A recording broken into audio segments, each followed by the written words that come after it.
tudo bem com vocês? Então, mais uma vez aqui, a professora de Ciências, para dar continuidade ao nosso conteúdo. E hoje a gente vai começar o conteúdo do quarto bimestre, tá? Então, eu peço que vocês abram o livro de vocês na página 2, 3 e 4 e a gente vai trabalhar sobre novos fenômenos materiais. Então, não esqueçam de colocar a data de hoje, dia 13/10/2020. Então, vamos lá para a explicação aqui no slide. No livro de vocês tem a imagem de uma geladeira, né, parecida com essa aqui do slide, e está ali cheio de ímãs que estão na ponta da geladeira. Então, observando essa imagem, temos algumas perguntas. Primeiro, o que acontece quando aproximamos um ímã de uma geladeira? Por quê?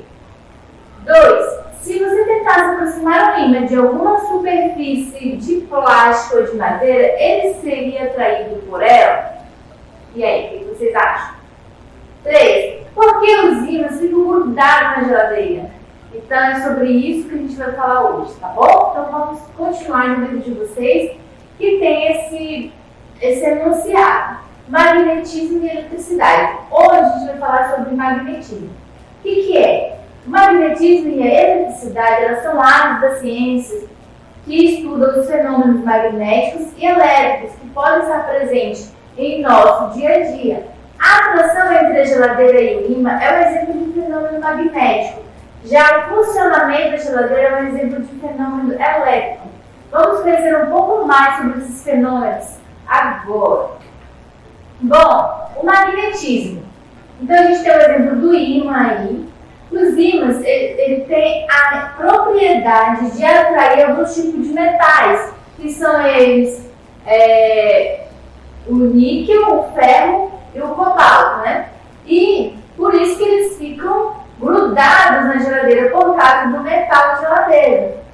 Além disso, eles são utilizados na porta para fechar a geladeira. Como vocês têm aí no livro de vocês, a imagem daquela borrachinha que fica ali na porta. Então, dentro da borrachinha tem uma tira de ímã, que ela se atrai pelo metal da outra parte da geladeira. Então, o ímã ele é utilizado para várias coisas, inclusive na geladeira, não só para grudar ali aquela ornamentação, você colocar os ímãs na geladeira, ou colocar anotações para você lembrar, não é só isso. Também na porta para fechar a geladeira contém ímã, que é atraído ali com o metal da geladeira. Olha, o que é ímã? Os ímãs, eles são materiais capazes de atrair outros ímãs e objetos que contêm materiais como ferro, aço e níquel e cobalto. Essa propriedade é conhecida como magnetismo. Então, essa atração que o ímã tem com esses metais se chama de magnetismo. Então, observando a natureza, o ser humano ele descobriu uma rocha que atrai objetos de ferro. E os pesquisadores defendem que essa rocha ela foi encontrada na Grécia, em uma região conhecida como Magnésia. Então, por isso que tem o nome dessa rocha, que ficou conhecida como magnetita. Então, magnetita é por causa do local chamado Magnésia. E essa rocha que atrai os outros metais e os outros ímãs também. Olha só, os ímãs eles podem ser naturais, que é composto dessa rocha, a magnetita, ou artificiais, o ser humano já consegue produzir, né? Eles são obtidos pelo atrito de um ímã natural com alguns metais. Olha aqui, ímãs. Quando aproximamos do ímã de alfinete, por exemplo, percebemos que a força de atração do ímã é maior nas extremidades. Essas extremidades são os polos do ímã, chamados de polo norte, representado pela letra N, e pelo polo sul, representado pela letra S. O que quer dizer isso? Que todo ímã ele tem o polo norte e o polo sul, porque eles se atraem. Vamos ver aqui na próxima imagem para vocês entenderem melhor. Ao aproximarmos dois ímãs, podemos perceber que polos diferentes se atraem e polos iguais se repelem. Como vocês olham aí na imagem do livro de vocês, temos aqui ele colocou dois ímãs. Quando o sul está próximo do norte, eles vão se atrair. Só se colocar do mesmo lado, tipo norte com norte, eles vão se repelir. Não sei se vocês já tiveram essa experiência de colocar o ímã, eles ficam se afastando, é porque eles estão com o mesmo lado, né? Ou norte ou sul. Aqui embaixo também tá a barra azulzinha, né? Norte-sul, não, o sul com o sul, ele também se repele, norte com norte se repele. Agora, quando tá uma ponta diferente da outra, sendo o sul com o norte, eles vão se atrair, gente. É isso que acontece no caso dos ímãs, tá? Se o ímã for quebrado em dois pedaços, cada um deles se comportará como um ímã completo, ou seja, cada pedaço passa a apresentar os polos norte e sul. Por isso é impossível separar os polos de um ímã. Então, se você quebrar ali a barra de ímã, como se fosse, quebrou a barra mãe, as duas filinhas. Cada filinha vai ter seu polo norte e polo sul. Não tem como você separar os polos. Então, cada ímã vai ter os seus dois lados. Beleza, gente? Então, hoje eu estou falando sobre o ímã, foi uma introdução ao conteúdo. Na aula que vem, a gente também vai continuar falando de ímãs, sobre o centro da Terra, conforme está no livro de vocês. Espero que vocês tenham gostado do conteúdo. Qualquer coisa, entre nos contatos que eu estou aí para tirar qualquer dúvida, tá bom? Então, por hoje é só. Um beijo, um abraço e até mais.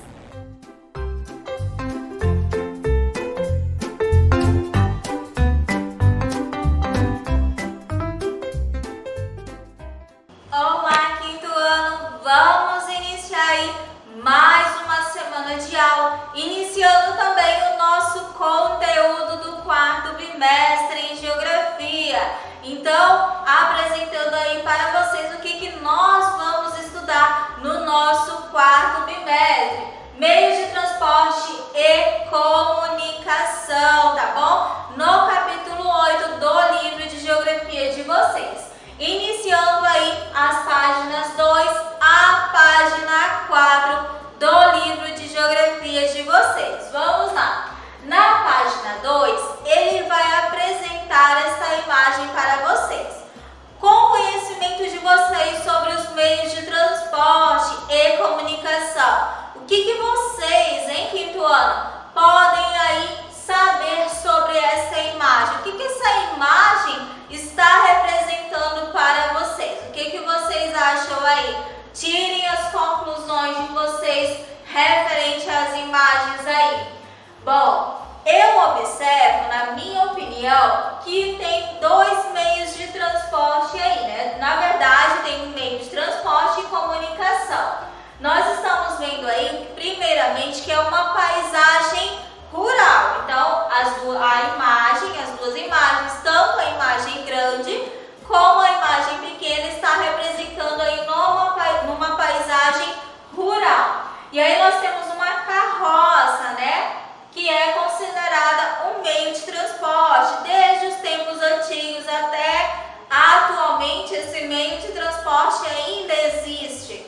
E aí na imagem pequena nós estamos vendo o meio de comunicação, que é o senhor aí mexendo na questão do mapeamento de uma área rural, delimitação de uma área rural. Minha opinião, a opinião da professora. E vocês, o que concluíram aí segundo aí a imagem no livro de vocês e também apresentado no slide aí?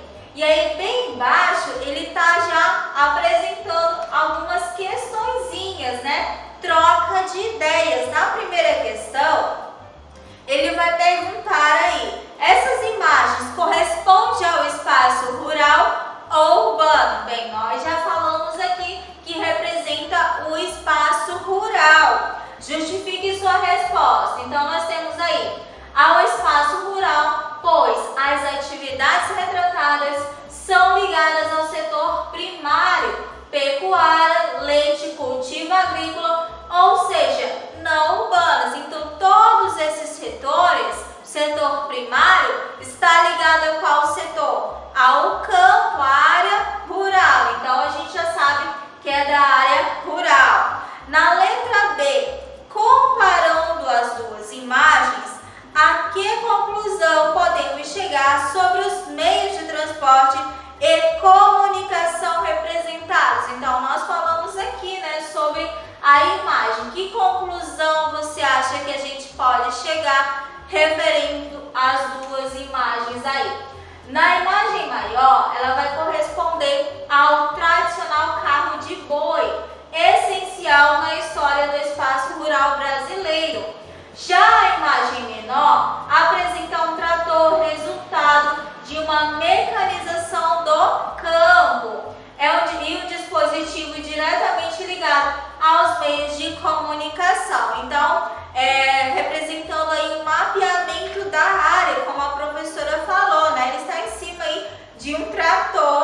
e também organizando a questão do mapeamento da área. Então, essas duas imagens aí que nós podemos concluir. Na questão C, algumas dessas atividades não estão mais em prática atualmente, justifique sua resposta. O carro de boi, por exemplo, ainda pode ser visto no espaço rural. Então, a gente não pode tirar, né, dizer que o carro de boi, a carroça, ela não existe mais. Atualmente ainda existem pessoas que utilizam a carroça, o carro de boi no campo, tá bom? Então, vamos considerar aí que as duas imagens ainda, as duas funções, né, atividades, ainda existem atualmente, tá bom? Então, essa daí é a página 2 do livro de vocês, certo? Seguindo aí na página 3 do livro de vocês, ele vai apresentar o seguinte questionamento. Observem aí no slide. O deslocamento de pessoas e produtos, tanto nas cidades como no campo, podem ser realizados por ferrovias, rodovias, hidrovias e aerovias. A modernização dos meios de transporte e das vias por onde elas transitam trouxe muitos benefícios à população, colaborando para a produção do tempo de deslocamento das pessoas e promovendo também mais conforto e segurança. Então, nós temos como tipos de meio de transporte.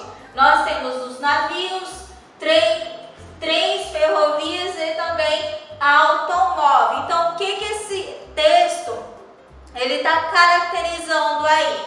Ele está apresentando a questão da facilidade dos meios de transporte que as pessoas utilizam. Ou seja, ele está falando que a modernização ela está o quê? Auxiliando as pessoas, tanto aí nas vias por onde elas transitam, como também em outros meios, né? Colaborando para a redução de tempo e deslocamento aí das pessoas, promovendo mais conforto e segurança.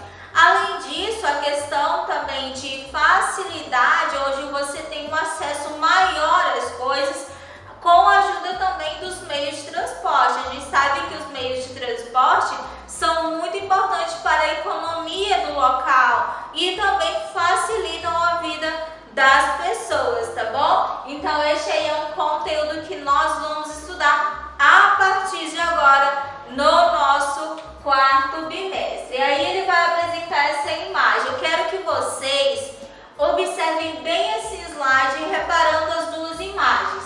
Nós temos aí o rio Yangtze em Xangai, né? Tanto a imagem à esquerda, ele está apresentando uma área urbanizada em Xangai, em 1984, a área direita em 2016. Então, as imagens são do mesmo local. Só que, como a gente pode observar as duas imagens, alguma coisa mudou dentro dessas imagens aí. O que foi que vocês podem concluir com relação à mudança dessas imagens aí? No texto ao lado, ele vai caracterizar o seguinte: a China se destaca pela notável evolução de transporte marítimo e abriga o maior porto do mundo, na cidade de Xangai. As imagens de satélite ao lado mostram esse porto em dois momentos. Aí nós temos em 1984 e 2016.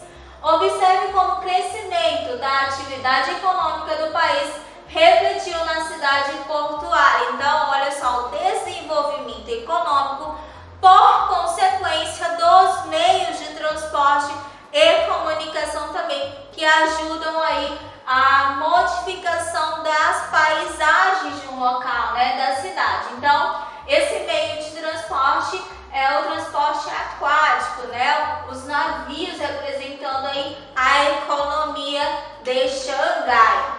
Aí nos transportes, né, de ferrovias e trens, ele vai apresentar o seguinte, que os trens eles são muito utilizados em países desenvolvidos para o transporte de passageiros e principalmente de cargas, pois são considerados mais seguros, rápidos e econômicos. Países europeus e países asiáticos, como a Índia e a China, usam com frequência esse meio de transporte. No Brasil, contudo, eles foram utilizados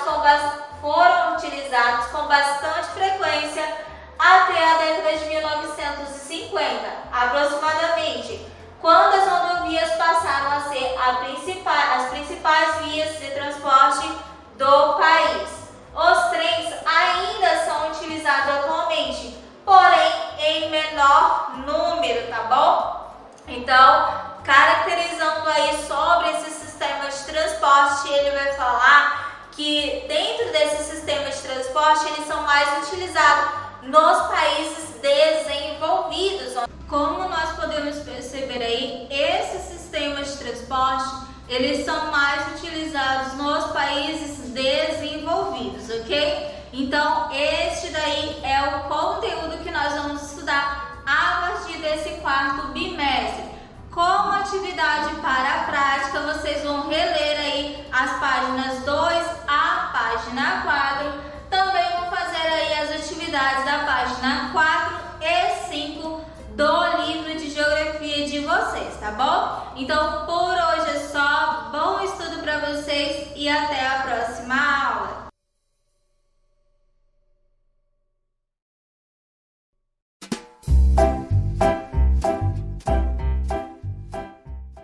Hello students, good morning, good afternoon or good evening, tudo bem com vocês? Espero que sim. Sejam bem-vindos aí ao quarto bimestre. Hoje a gente vai dar início ao capítulo 7, que se chama Sports. As páginas são 86, 87, 88, 89 and 90. Tá? São 86, 87, 88, 89 e 90. Tá? Já pega o livro de inglês. Gente, a abertura do capítulo de vocês traz a teacher mostrando provavelmente a abertura das Olimpíadas, né? Por que eu sei? Por causa desses, a gente chama de arcos, não, desses símbolos aqui, né? Que simbolizam continentes. Então, ela está apresentando provavelmente algo relacionado a esportes. Hoje a gente também pode aproveitar o gancho para falar um pouco de nacionalidade, já que envolve muitos países diferentes.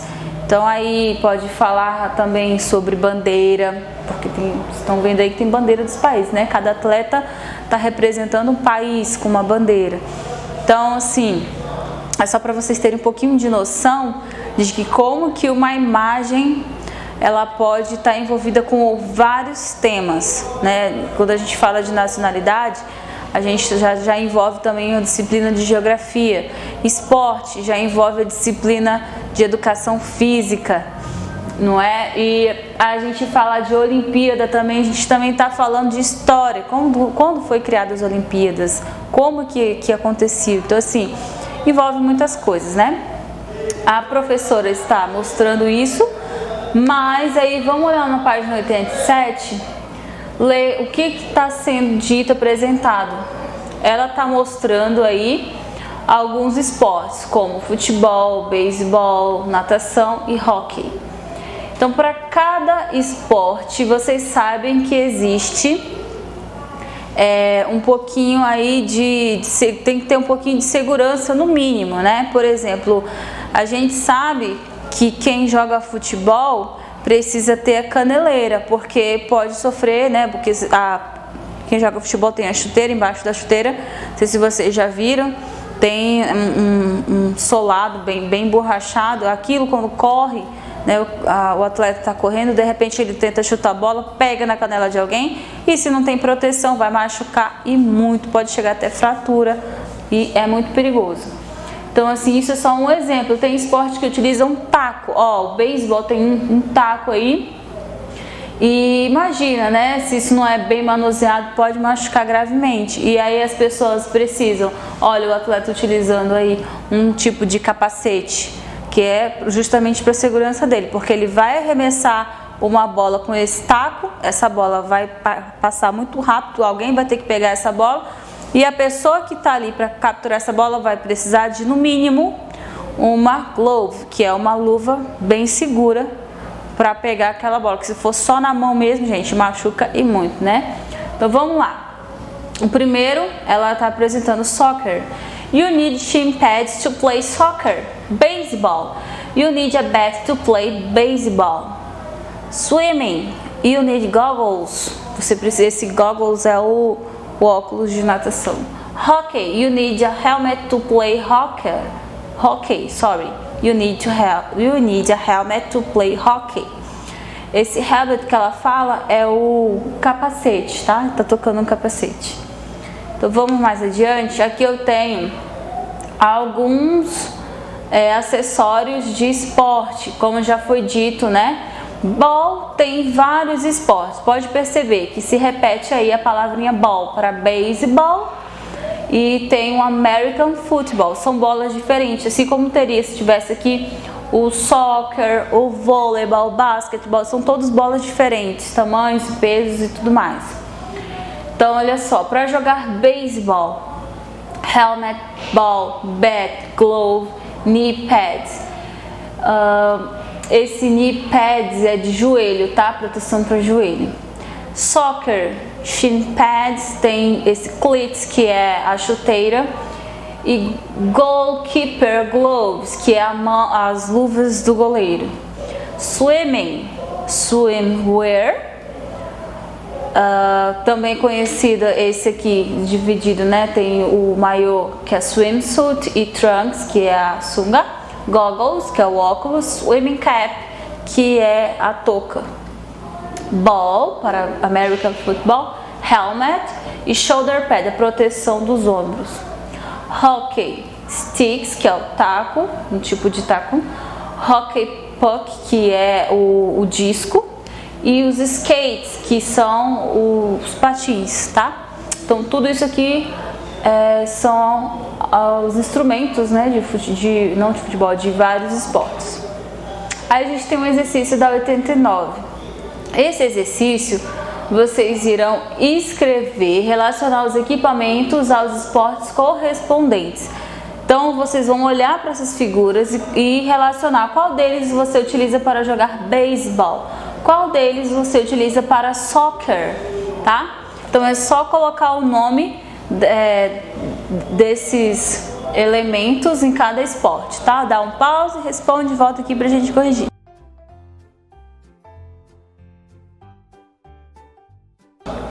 Vamos lá, galera, para jogar beisebol. Bat, soccer, goalkeeper gloves, American football, shoulder pad, basketball, aí a gente tem a bola, cycling, bike, hockey, hockey puck, surfing, surfboard, que é a prancha, swimming cap, que é a touca de natação. Vamos aqui na 89 ainda, tem o exercício 2. Leia as palavras do quadro e reescreva-as na coluna correta. Então, olha só, cada equipamento tem a parte para proteger correta. Tem a parte da head, cabeça, legs, o torso, que é aqui o tronco, né? E feet, que são os pés. Então, classifique aí esses equipamentos de segurança em cada parte do corpo, tá? E volta aqui pra gente corrigir. Galera, o que protege a cabeça desses aqui? Helmet, que é o capacete, e swimming cap, que é a touca de natação. O que utiliza na cabeça? I'm so sorry. Falei que era para proteger a cabeça, mas na verdade é para ajudar na natação também. Legs, shin pads and knee pads. Torso tem swimsuit and shoulder pad. E feet, cleats and skates. Espero que vocês tenham entendido esse vocabulário. Essa aula hoje é mais para isso, apresentar vocabulário. E nas aulas seguintes a gente vai ter um pouquinho mais de exercício. Espero que tenham curtido. Galera, até a aula que vem. Bye, bye!